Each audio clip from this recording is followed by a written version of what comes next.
bon, El Shaddai. Tu es bon, éternel. Oui. Oh.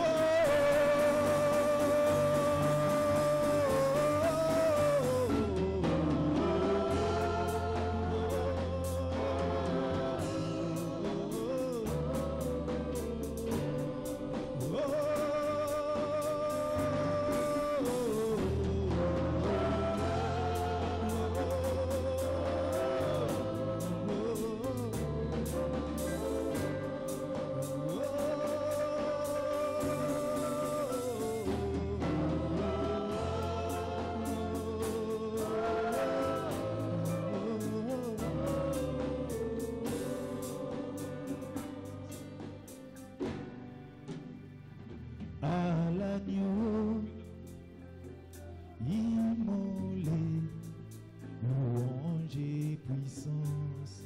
À l'agneau de Dieu. À l'agneau immolé, louange et puissance. À l'agneau de Dieu.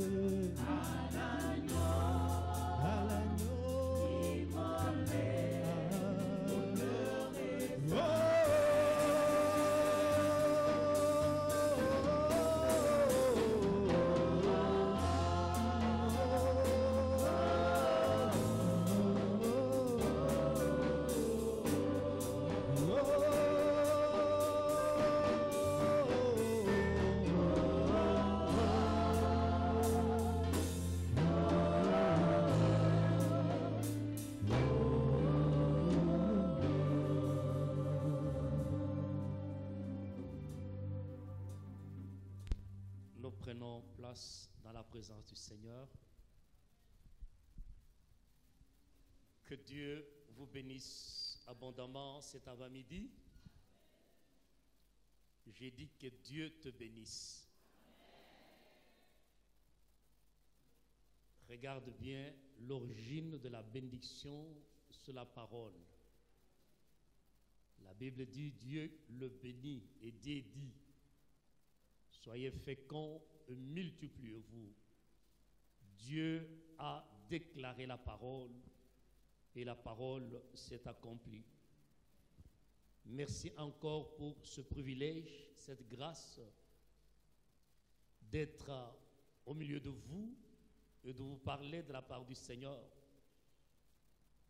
Merci pour l'homme de Dieu, le docteur Félix. Un frère dans le Seigneur. Vous savez, de nos jours, les frères dans le Seigneur sont rares. Donc, c'était un bon frère. Donc, lorsque tu rencontres quelqu'un de bien sur ton chemin, ne le laisse jamais, ne le lâche jamais plus tôt. Alors, je bénis le Seigneur pour lui et pour le travail qu'il est en train de faire ici au Congo.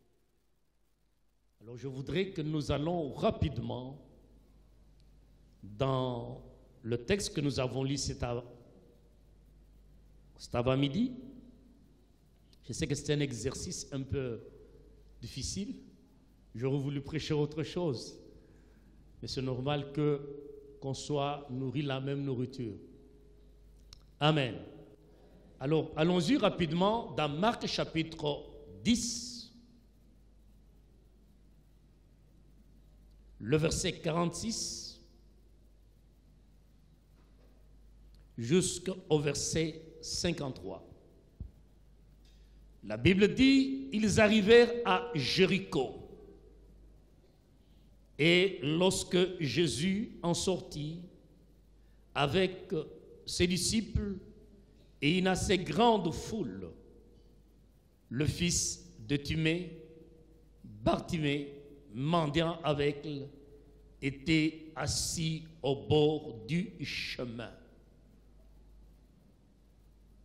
Il entendit que c'était Jésus de Nazareth et se mit à crier, « Fils de David, Jésus, ayez pitié de moi. »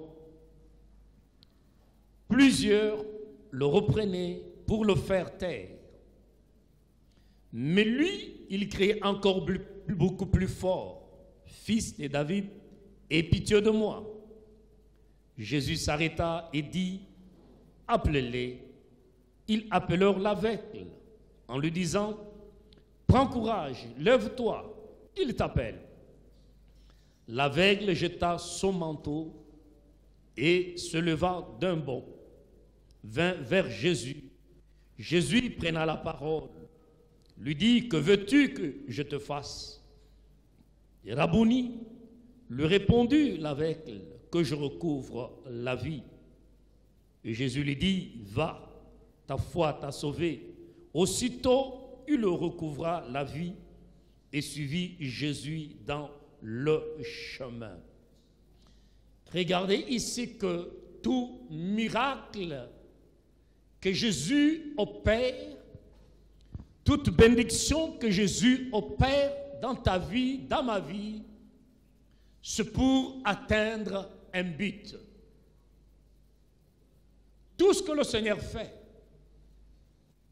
il poursuit quelque chose derrière ce qu'il opère, derrière ses grâces, derrière ses bénédictions qu'il manifeste dans nos vies. Et la Bible dit ceci, aussitôt que Bartimée a recouvert la vie, la Bible dit, il a suivi Jésus. C'est ce que Jésus poursuivait dans la vie de Bartimée, au-delà du miracle qu'il a opéré. Il voulait que Jésus-Christ et que Bartimée puisse être auprès de lui. Il voulait que Bartimée puisse être son disciple. Retiens cela. Tout ce que Jésus fait dans ta vie, c'est pour que tu puisses apprendre à s'attacher à lui. Alors, je voudrais parler de l'expression de la foi en disant ceci, que la foi est appelée à s'exprimer. La Bible dit ceci, « Je crie, c'est pourquoi je parle. » Donc, là où il y a la foi, il y a l'expression.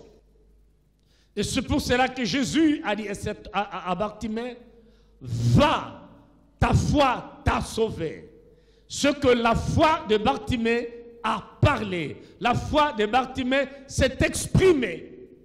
Et c'est pour cela que le Seigneur lui dit, « Va, ta foi t'a sauvé. » Je voudrais que nous puissions tous ensemble comprendre que la foi qui est en nous est appelée à être en mouvement. La foi est appelée à s'exprimer et la foi ne peut pas être contenue. Laisse-moi te dire, il n'y a aucune force, il n'y a aucune puissance, il n'y a aucune réalité, il n'y a aucune circonstance de ta vie, de ma vie, qui peut empêcher la foi de s'exprimer. Personne ne peut contenir la foi, parce que la foi est appelée à bouger, la foi est appelée à être en mouvement, et la foi se manifeste par les œuvres. Et c'est pour cela que Jacques dit, montre-moi ta foi, et moi je te montrerai la foi par les œuvres. C'est bien beau de parler de la foi, mais il faut que ta foi, il faut que ma foi s'exprime. Alors la première chose que j'aimerais que nous puissions regarder dans ce texte, c'est que cet homme qui s'appelle Bartimée, la Bible dit ceci que il était un aveugle. Peut-être un aveugle, peut-être les circonstances de la vie ont fait qu'il puisse être aveugle. Et la Bible dit ceci que il dépendait des autres. La Bible précise qu'il était un mendiant. Et la plupart des aveugles font ce travail, font la mendicité, parce que ce ne sont pas des hommes autonomes, ce ne sont pas des hommes qui peuvent vivre indépendamment. Ce sont des hommes qui sont appelés à vivre en dépendant des autres.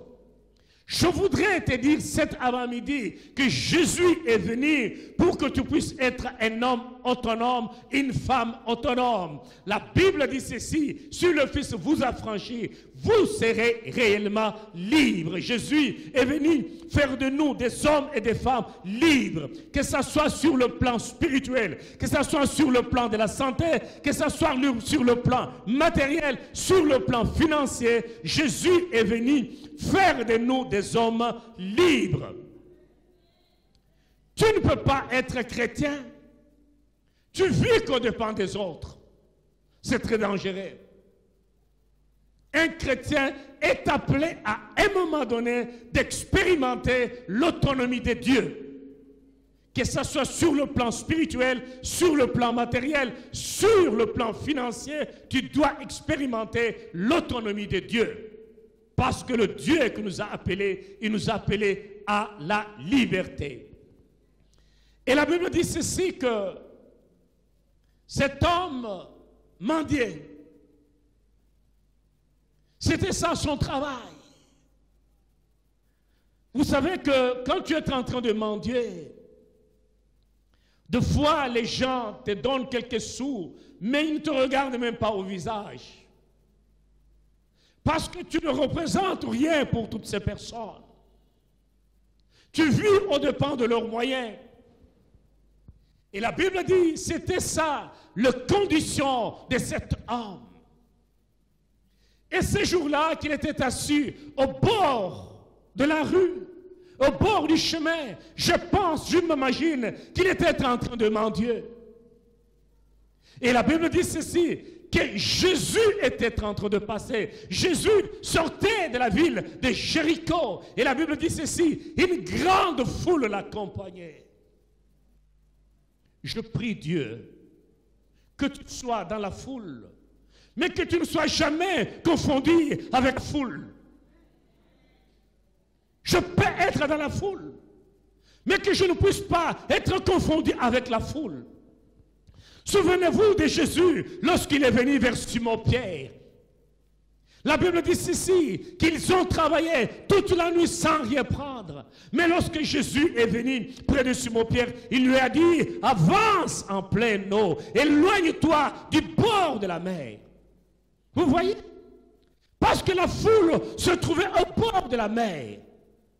Quand on se trouve dans la foule, il ne faut jamais être confondu à la foule, parce qu'on va commencer à penser comme la foule, à imaginer, à réfléchir comme la foule, à comprendre les choses comme la foule. Oui, je peux être dans la foule, mais il faut que je puisse être distingué de la foule. Et Jésus lui a dit, avance en plein eau.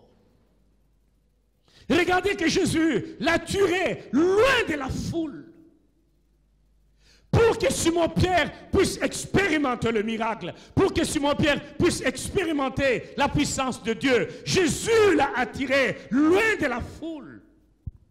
Et c'est dans la profondeur, et c'est dans les eaux pleines que Simon-Pierre a expérimenté le miracle de Dieu.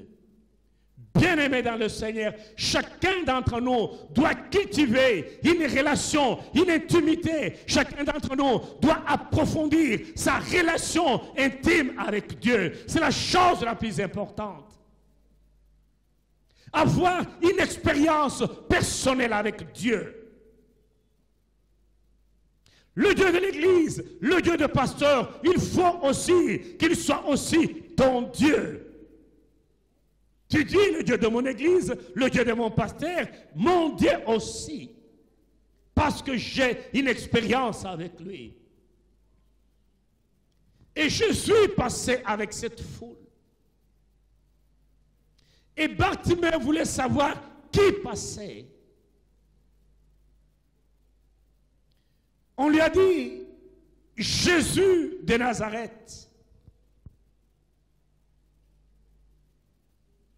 C'est Jésus de Nazareth qui est en train de passer. Et la Bible dit ceci, Bartimée va commencer à prier. La Bible dit, il cria, mais c'était ça sa façon de prier, c'était ça la prière de Bartimée. Il a commencé à crier, Fils de David, aie pitié de moi. la foule, on lui a dit ceci, que c'était Jésus de Nazareth qui était en train de passer. Mais Bartimée n'a pas prié en disant « Jésus de Nazareth, aie pitié de moi ». Mais Bartimée a eu la révélation de qui était Jésus. Pour la foule, Jésus était le prophète de Nazareth. Pour la foule, Jésus était le fils de Marie. Jésus était le fils du charpentier Joseph. Et d'ailleurs, souvenez-vous de Nathanaël, lorsqu'il dit à Philippe, viens et vois. On lui dit, peut-il venir quelque chose de bon à Nazareth, de Nazareth? Peut-il venir quelque chose de glorieux? Pourquoi? Parce que la ville de Jésus était la moindre ville, la ville la plus négligée. Laisse-moi te dire, bien-aimé dans le Seigneur, ne néglige personne sur ton chemin. Considère toute personne que Dieu met au-devant de vous. Parce que tu ne sais jamais à quel moment cette personne peut intervenir dans ta vie. À quel moment Dieu peut l'utiliser pour te faire du bien. Dieu peut l'utiliser pour te bénir. Tandis que la foule considérait Jésus comme le fils du charpentier, comme le fils de Marie. Mais pour Bartimée, Jésus était le fils de Dieu. Jésus n'était pas seulement le prophète de Nazareth. Lisons Luc, chapitre 1er, le verset 30. L'ange lui dit, ne crains point, Marie, car tu as trouvé grâce devant Dieu. Et voici, tu deviendras enceinte. Et tu enfanteras un fils. Et tu lui donneras le nom de Jésus. Mais regarde le verset 32. Il sera grand et sera appelé fils du Très-Haut. Et regarde la suite du verset. Et le Seigneur Dieu lui donnera le trône de David, son père. Le verset 33. C'est extraordinaire. Il régnera sur la maison de Jacob. Regarde ce qui suit. La Bible dit éternellement. Et son règne n'aura point de fin. Regardez ici. Il y a un secret qui se passe entre Dieu et Marie. L'ange révèle à Marie ce qui était caché. L'ange révèle à Marie qui était Jésus.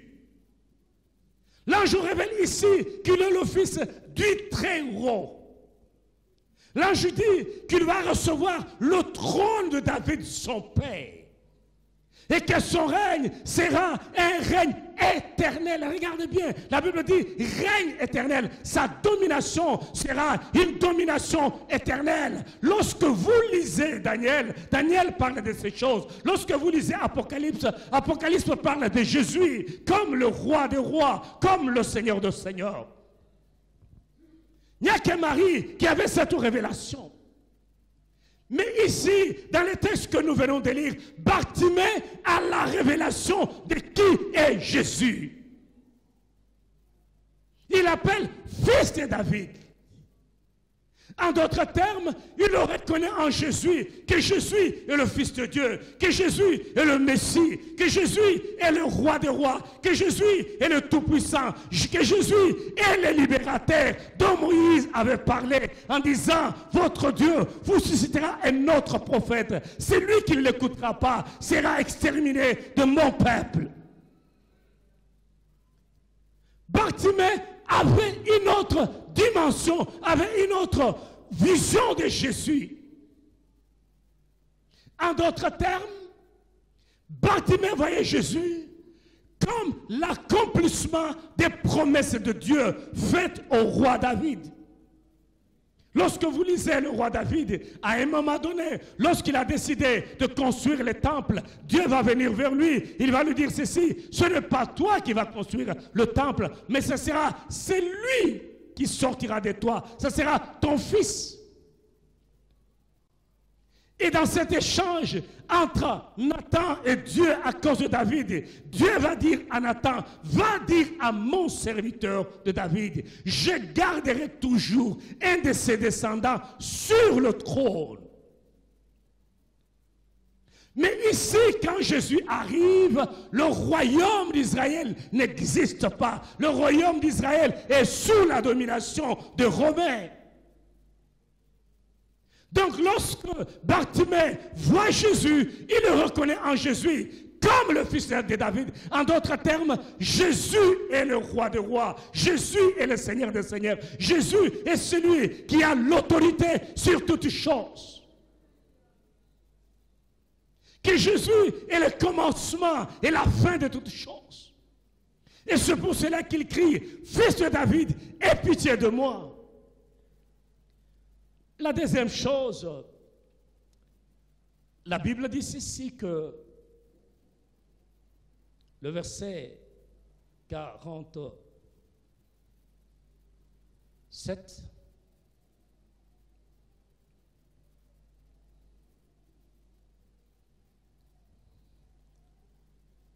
le verset 47,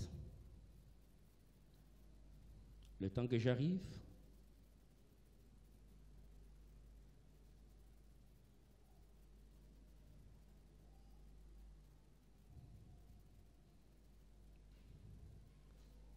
Tandis que la foule reprenait Bartimée pour que Bartimée puisse se taire.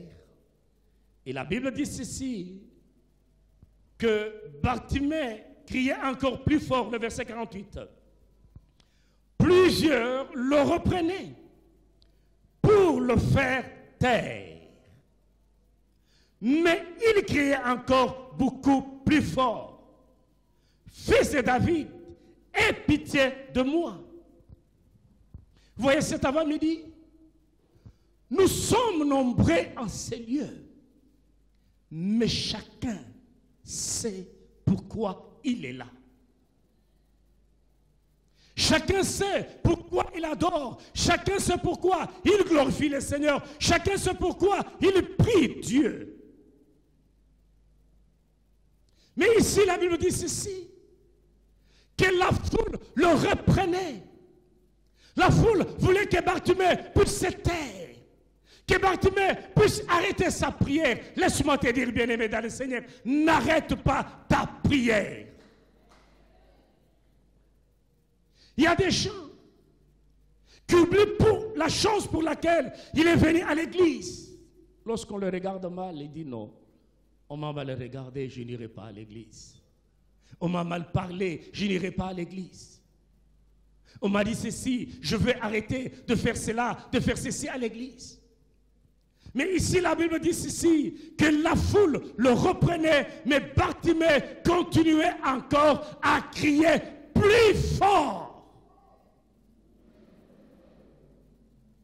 Il y avait des barrières, il y avait des circonstances défavorables au-devant de lui. Mais Bartimée avait un objectif et il voulait atteindre cet objectif.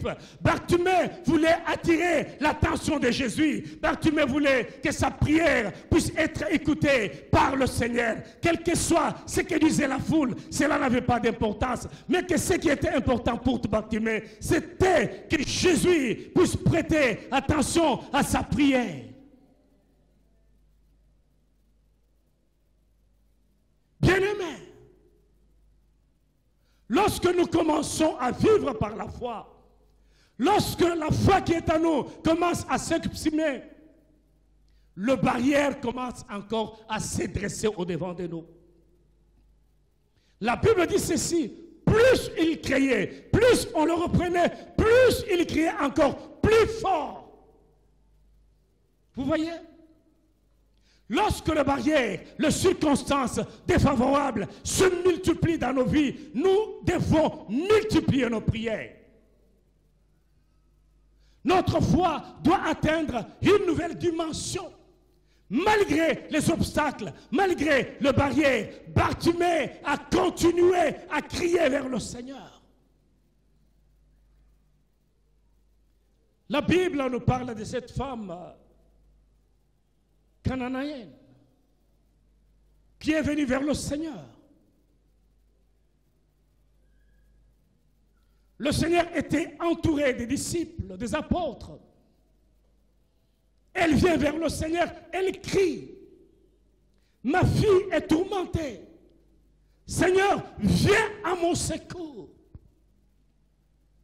Le premier obstacle, c'était les apôtres.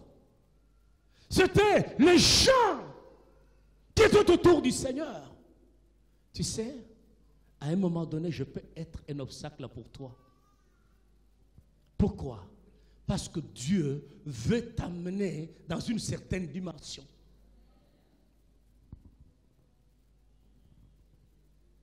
Les apôtres disent au Jésus, renvoie-la. Elle crie derrière nous. Ce que la prière de cette femme, pour les apôtres, était considérée comme un dérangement. Ça va des moments quand on prie, on regarde. Le frère ou la sœur à gauche, il prie un peu plus fort. On a l'impression qu'il dérange. Non, tu ne connais pas son problème. Tu ne sais pas ce qui se passe dans sa vie. Tu ne sais pas ce qui se passe dans son cœur. Laisse-la parler à son Dieu comme elle attend, comme elle veut. Laisse-la s'exprimer. Le premier obstacle ici était les apôtres. Renvoie-la, elle crie derrière nous. Et la Bible dit, Jésus resta silencieux. Pas même un mot. Oh, ça j'aime. Quand j'ai l'impression que le ciel est fermé, je me dis, il y a quelque chose. Je change de méthode.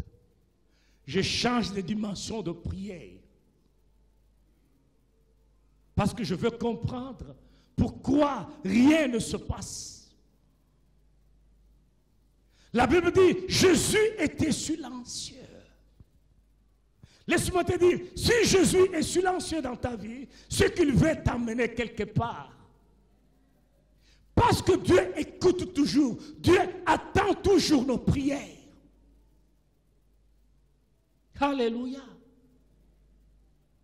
Il écoute. Mais la Bible dit ceci, Jésus était silencieux. Et la femme est venue se jeter aux pieds de Jésus. Jésus, secours-moi. Jésus dit à la femme, je ne peux pas prendre la nourriture des enfants et la donner aux chiens. En d'autres termes, Jésus l'a traité d'une chaîne. Penses-tu à cela? Le pasteur te dit qu'il y a une chaîne. Tu ne reviendras plus ici. Tu ne reviendras plus. Jésus dit, je ne peux pas prendre la nourriture des enfants et donner aux petits chiens. Mais cette femme voit en Jésus la dimension de la grâce. Parce que la femme n'avait pas accès aux promesses de Dieu. Elle était cananéenne. Elle était privée des droits de cité. Mais ici, une femme païenne voit la dimension de la grâce en Jésus-Christ. En d'autres termes, Jésus dit ceci, je suis venu d'abord pour le brebis perdu d'Israël, et non pas pour les nations, et non pas pour le païen.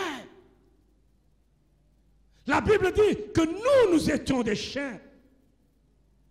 Nous étions sans droit de cité. Cette femme avait la dimension de la grâce que les apôtres même n'avaient pas. Que tout ce qui était autour de Jésus n'avait pas cette dimension de la grâce. Cette femme a vu en Jésus la dimension de la grâce. C'est pour cela qu'elle dit, oh Seigneur, mais quand le miette tombe, le petit chien ramasse. Voilà la grâce. Quand les enfants sont rassasiés à la table et le reste de la nourriture, on donne à qui? On donne aux chiens. Elle voyait en Jésus la dimension de la grâce. Malgré les barrières, malgré les obstacles, mais cette femme a persévéré. Elle a percé le mystère de la grâce. Laisse-moi te dire ceci. Ne recule jamais à cause des obstacles. Moi, j'aime les obstacles. Pourquoi? Parce que les obstacles me rendent fort. Lorsque je sors d'une situation difficile, laisse-moi vous dire, il faut expérimenter Dieu. Si tu ne l'expérimentes pas, tu vas tout simplement lire la lettre.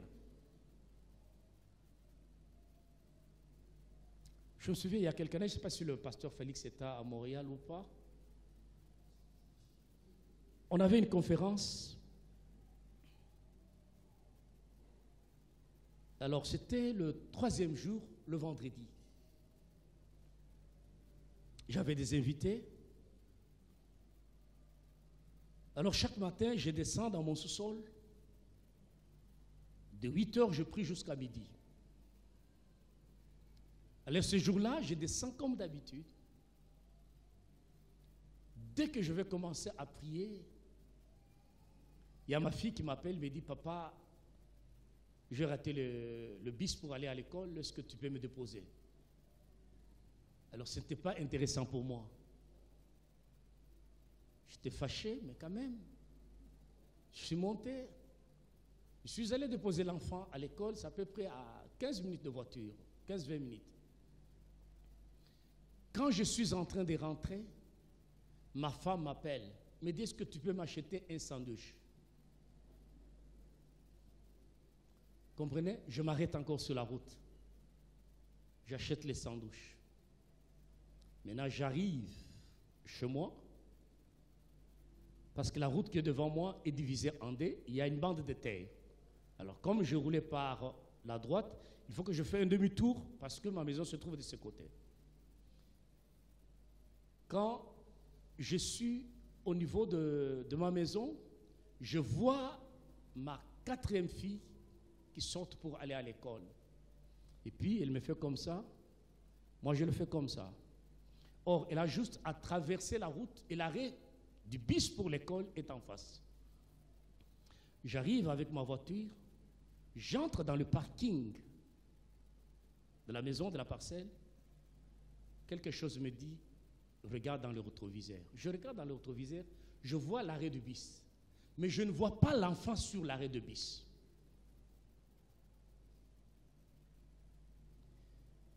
Je regarde comme ça, je m'incline, je vois l'enfant couché sur la route et une voiture devant elle. J'ai juste le temps de mettre break dans ma voiture. Je suis descendu. Je trouvais que le chauffeur, la dame, avait tamponné l'enfant. Vous savez ce qui s'est passé dans mon esprit? Je commençais à imaginer quelle sera ma vie sans cet enfant. L'enfant était inerte. Le Saint-Esprit me dit, c'est maintenant ou jamais. Je m'agenouille, je commence à prier, à parler en langue. Je n'ai dit aucun mot. Je commençais à prier en langue. Et les blancs qui sont arrivés disent, monsieur, arrête les blablabla là. Au lieu d'appeler l'ambulance, je prie, et le Saint-Esprit me dit, appelle maintenant l'enfant. J'appelle Christina, que ton esprit revienne dans ce corps. et l'enfant ouvre les yeux. Quand je m'adresse, je vois l'ambulance et les policiers qui sont là. On prend l'enfant dans l'ambulance et sa mère entre dans l'ambulance. Mais suivez ce qui est intéressant dans cette histoire. Ma femme avait travaillé la nuit. Elle dormait. Dans le sommeil, elle entend un boum. Elle appelle notre troisième fille pour la dire, mais j'entends un boum. Qu'est-ce que se passe? Souvenez-vous que moi je suis dehors. On a tamponné l'enfant, moi je n'ai rien même entendu. Mais elle qui est loin dans la chambre, elle entend un boum. Mais ce qui est plus intéressant, si ma deuxième fille n'avait pas loupé l'autobus pour aller à l'école, moi je ne serais jamais sorti. Je serais au sous-sol, on aurait tamponné l'enfant, je n'aurais rien su. On allait voir un cadavre. Mais ce qui est intéressant, si ma femme ne m'avait pas demandé d'acheter les sandwichs, je serais rentré tôt. Vous voyez comment Dieu travaille. Les obstacles t'amènent dans une nouvelle dimension avec le Seigneur. Quand Bartimée se trouvait devant une foule qui le reprenait, qui lui demandait de s'arrêter, cette foule constituait pour lui un obstacle. Ne regarde jamais aux obstacles, mais regarde à ce que Dieu peut faire. Regarde de quoi Dieu est-il capable. Si j'avais regardé à cet obstacle, je n'aurais pas pu prier. Parce que la première pensée qui m'est venue, tu vas vivre sans cet enfant. C'est la première parole. Et le Saint-Esprit me dit, c'est maintenant ou jamais.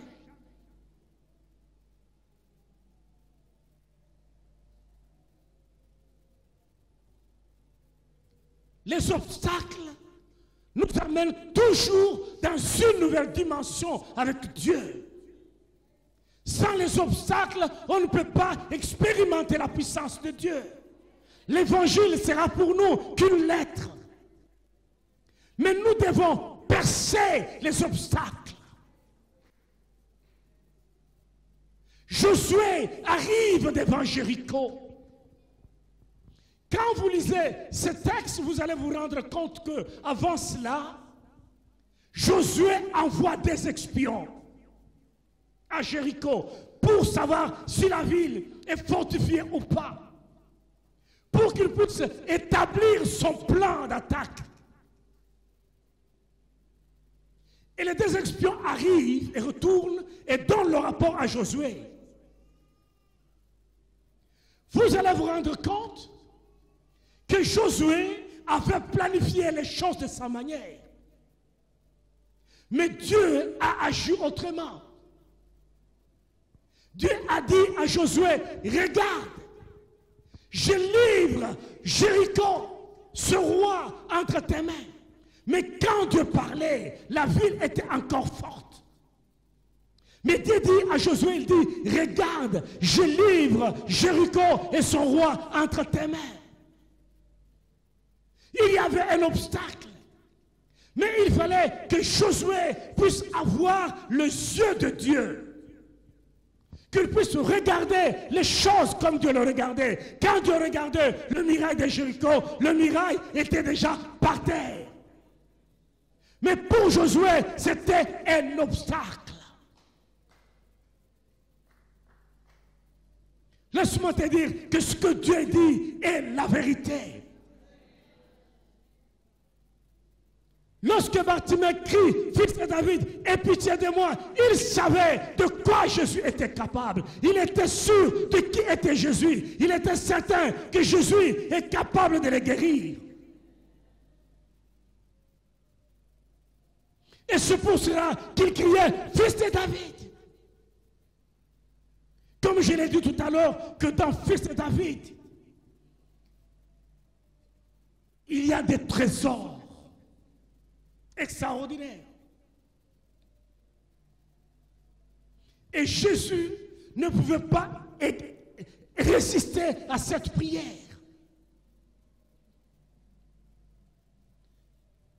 La troisième chose, la Bible dit, Jésus s'arrêta.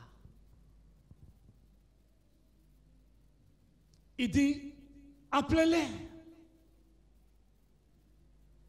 Appelez-les.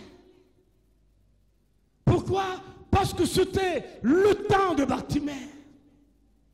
La foule était tout autour de Jésus.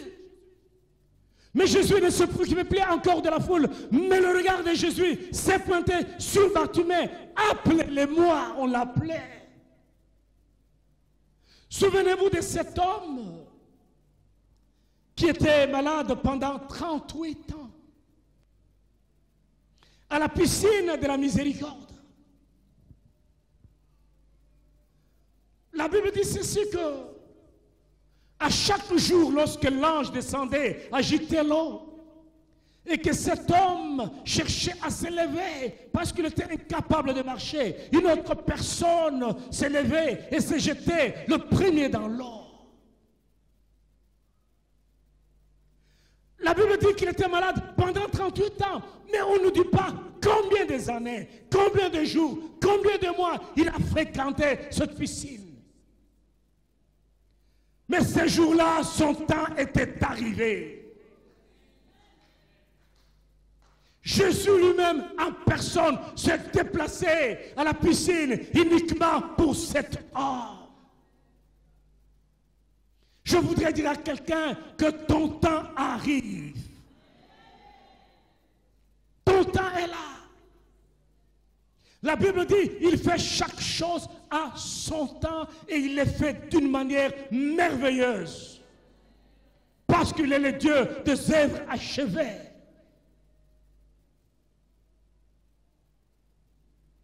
Quand Jésus est arrivé, laisse-moi te dire, si Jésus te visite, c'est extraordinaire. Tu seras exempté du processus normal, le processus par lequel tout le monde passe.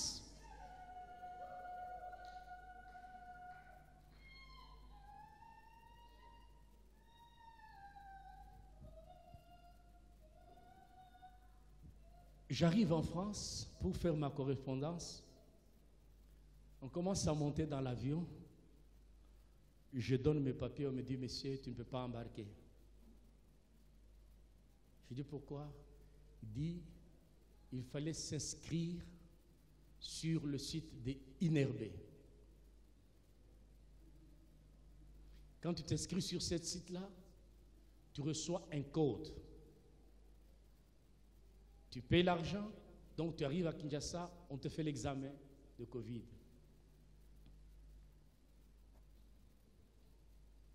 Je dis, mais monsieur, qu'est-ce que je fais?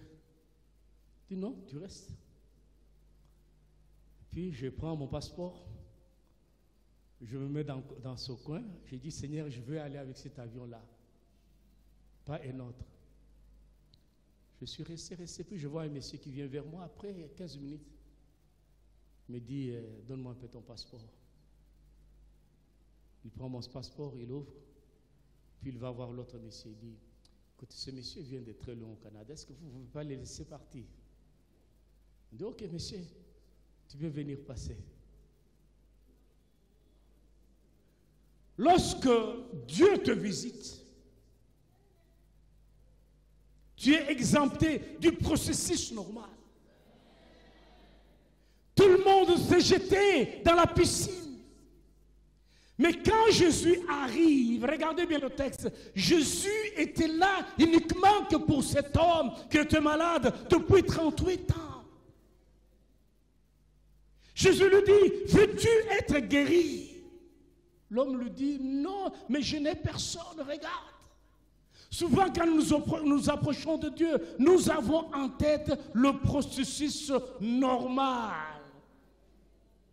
L'homme lui dit, je n'ai personne. Je n'ai personne. Jésus ne lui a pas demandé, est-ce que tu as besoin de l'aide pour te jeter dans l'eau? Mais Jésus lui a dit, veux-tu être guéri? Vous voyez? Souvent quand nous approchons de Dieu, nous disons, il va venir par la gauche, il va passer à droite. Non. Toi, prie. Le pour et le comment, ce n'est pas ton affaire. Ce n'est pas ton affaire. Et Jésus lui dit, prends ton lit et marche. Vous voyez? Le lit a transporté cet homme pendant 38 ans. C'était la première fois que sa femme et ses enfants, je m'imagine, s'il en avait, on a vu le monsieur retourner à la maison avec un lit sur l'épaule.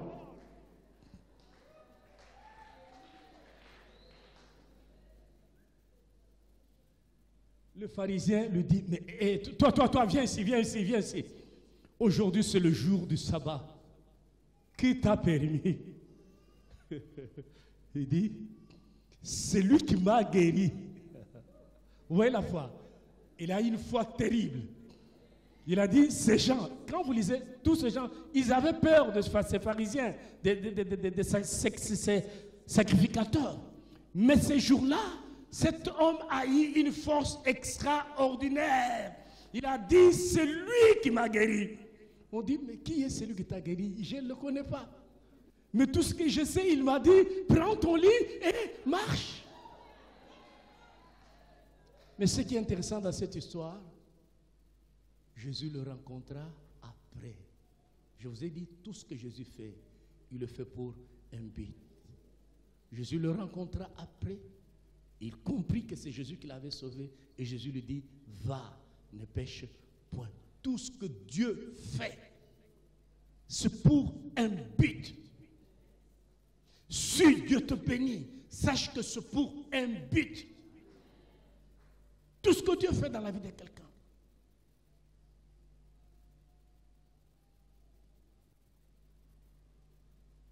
Et Jésus s'arrêta.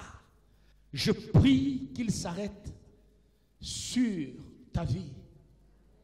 Qu'il s'arrête dans ta maison. Qu'il s'arrête dans la vie de tes enfants. Qu'il te visite. Que lorsque ton temps viendra, que tu puisses chanter comme Anne en disant, nul n'est Dieu si ce n'est l'Éternel. Nul n'est rocher si ce n'est l'Éternel notre Dieu.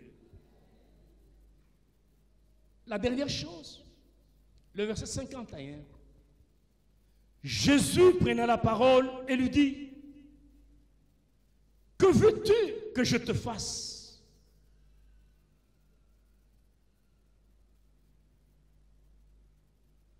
Rabouni, qui veut dire Seigneur Maître, lui répondit l'aveugle, que je recouvre la vie. Regardez bien ici. Que Bartimée, lorsqu'il priait, il disait tout simplement, fils de David, aie pitié de moi. Ici, sa prière est plus qu'une demande de besoin matériel. Aie pitié de moi, se reconnaître Jésus comme le Messie. Non seulement je demande au Messie quelque chose, mais je demande au Messie la vie. Parce qu'il n'y a qu'un péché qui a besoin de la miséricorde. Et c'est pour cela qu'il dit, aie pitié de moi. Et maintenant, il est dans la présence du Seigneur. Et Jésus lui demande de préciser sa prière. Parce que maintenant, il est sauvé. Parce que maintenant, il est dans la présence du roi. Et Jésus lui dit, quel est ton besoin? Il dit, je vais voir. Je vais recouvrir la vie.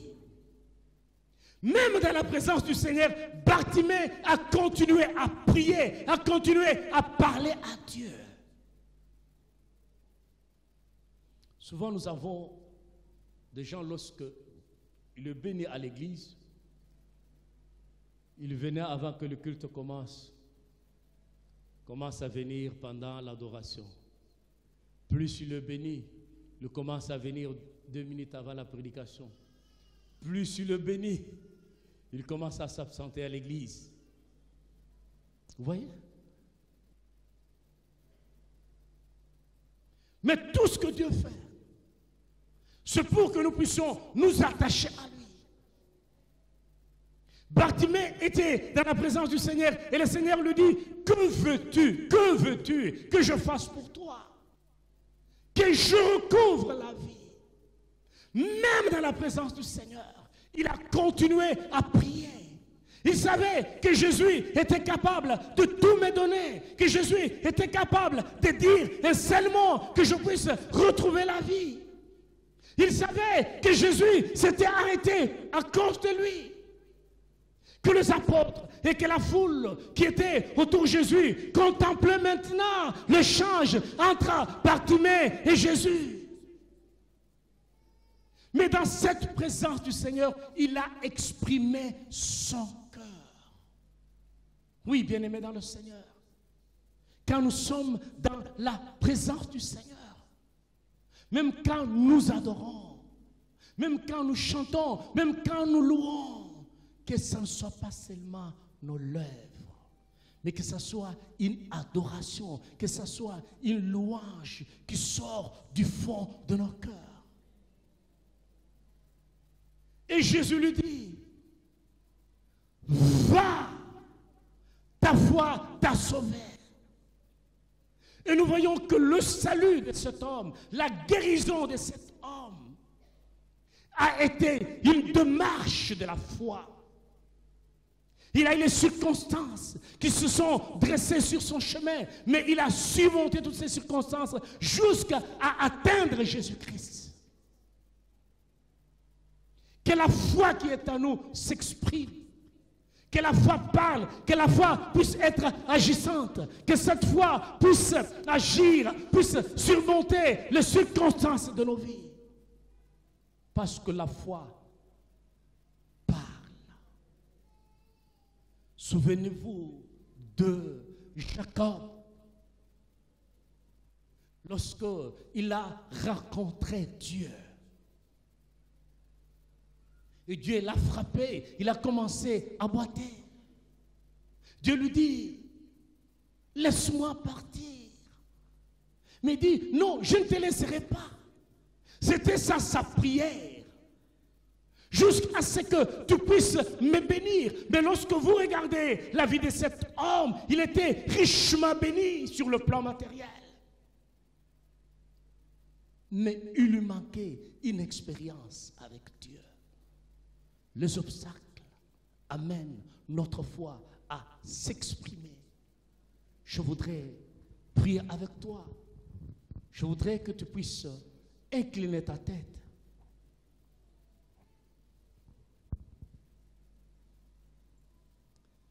Père Céleste, je voudrais te rendre gloire et te dire merci pour ce moment précieux, pour ce moment glorieux. Je prie pour le besoin de ma soeur. Je prie pour le besoin de mon frère. Oui, Père. La Bible dit, tous les hommes viendront vers toi parce que tu es le Dieu qui écoute la prière. Je prie maintenant que tu le visites spirituellement, physiquement, matériellement, moralement, financièrement, Seigneur. Dans le nom de Jésus-Christ, que ta grâce et ta bonté abonde dans nos vies et dans cette Église à jamais, au nom de Jésus-Christ.